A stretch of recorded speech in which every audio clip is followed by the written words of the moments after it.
Hi, this is John. We're going to show what we've done on the layout in the last month time frame or so. We completed the dual gauge track on the last video. We just wanted to show you we started putting the narrow gauge track in. We have about 6 feet of narrow gauge track in, and basically most of the video will be about showing what we've been doing with the narrow gauge. And we'll just go ahead and go around what we've done so far. The next section, it'll be a passing, actually it splits between the main line and going down to it'll be probably like a mining town type situation. And it'll be going through a couple tunnels, and we have it'll be 2 bridges, one for the main line, one for the other section, and then you'll have a couple siding tracks and also another tunnel track that will be like having another main line going off into the distance. And then going on the other side of the mountain, we have it coming out of the tunnel. We'll have some sheer rock cliffs that the narrow gauge will be going by with the passing siding. And then once that happens, we'll be building a town above the dual gauge area. They'll have an engine shop and basically a town for all the narrow gauge equipment. And the other thing that I was working on, I was given this Bachmann switch engine that we are having problems at running through all the switches we have, both our handmade ones and manufactured switches. So what we finally found out is the motor, the mount for the motor is actually right here, is rubbing against the rails of the track when it was going through the switches. So we actually had to file this down so it would actually go through the switches. And that was both through even Bachmann track and Atlas track that we noticed that was happening on. So we're thinking that the mold or something must have had some extra plastic on it. The other thing that we've worked on is we had this programming track here, but it wasn't wired up for a programming track. It was just hooked up directly. So we actually finally hooked up some switches that we had on a previous layout.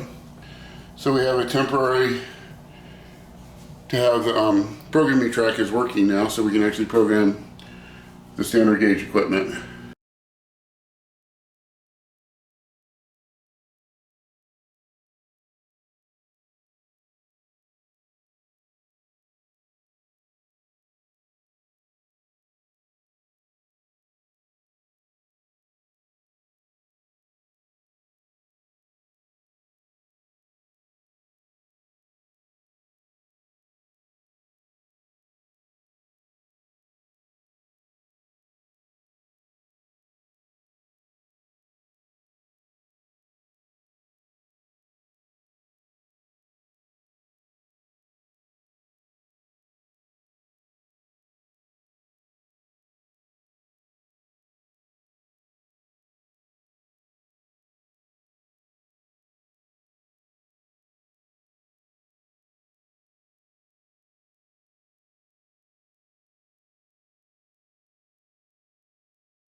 So we'll see you next time. We'll possibly might have some more of the mountain, more detailed, and maybe some rock molds that we might be putting on and stuff like that. So talk to you next time.